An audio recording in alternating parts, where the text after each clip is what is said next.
નાનીમથી like કરી નાખવી, કારણ કે અમારી પાસે તો જો બસ ભેહું જ હોય, ભેહુંના વીડિયા હોય ને બસ કાલી ભાલી ભાષામાં આવડે એવું બોલવી ને પર્યાવરણના ખોળે હોય. તો મિત્રો બીજું તો શું હોય મિત્રો, અમારે અહીંયા હજારો જાતની વનસ્પતિ છે.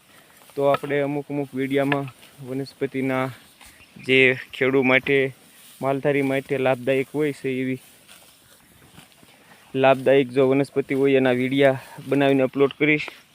તો મિત્રો ખાસ કરીને વિડીયો પૂરો જોજો, કારણ કે કોઈ માણસોને લાભ થાય ને. મિત્રો આપણી જાફરાબાદી બફેલો કેવી લાગી છે ખાસ કરીને કહેજો, કારણ કે આપણે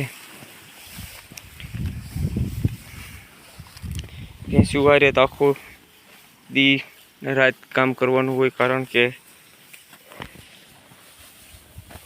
આપણો ધંધાની ઓલા કહેતા નહીં, ધંધા આગળ ધંધો, માલ આપણે ન મેકે ને આપણે માલને ન મેકવી. એમ આમાં કાંઈ મિત્રો કાંઈ વધી ન જાય. માણસો બધા કહેતા કે એ ભાઈ તમારા ગોવાળીઓને ધોબાકા છે. ભાઈ ગોવાળીઓને કાંઈ ધોબાકા ન હોય, આમાં કાંઈ વધી ન જાય, ખાંડનું ન થાય. આ તો 12 મહિને 1-2 ભેહું વેચવી તો ખર્ચા નીકળી જાય. બીજું કાંઈ એમાંથી કાંઈ લફા ન મળે. દૂધ ભરીને કાંઈ લાખો રૂપિયા થઈ જાય એવો કાંઈ દાખલો નથી, કારણ કે મિત્રો અત્યારે ખાણ એટલા મોંઘા થઈ ગયા છે. કારણ કે 2000ની પોપડાની ગુણ થાય, આરે કપાસિયા હોય, ખોળ હોય, તો તમારે હવે ભેંસું 5 લીટર 10 લીટર દૂધ કરતી હોય તો એમાં 200 દૂધ થઈ જતું હોય એક આસણ.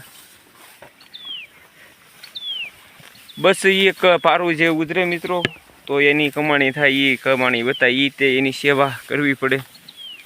12 મહિના એક વેતર દો, હામાં વેતરે એની કિંમત આવે. પહેલાં વેતરે વેચો તો પહેલાં વેતરે આવી ભેંસું હોય તોય તે કિંમત ન આવે ને એવું હોય મિત્રો અમારે.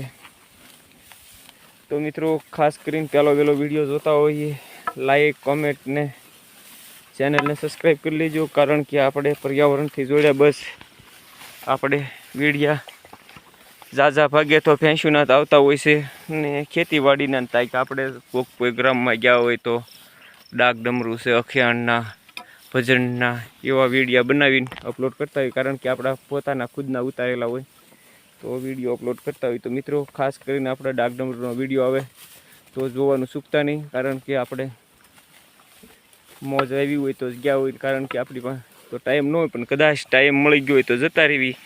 તો ક્લિપ બલિપ હોય તો મિત્રો સાથ સપોર્ટ આપજો અને આપણી ધ્યાનનું કેવી છે ખાસ કરીને કોમેન્ટ કરજો મિત્રો. ને મિત્રો અમારે આ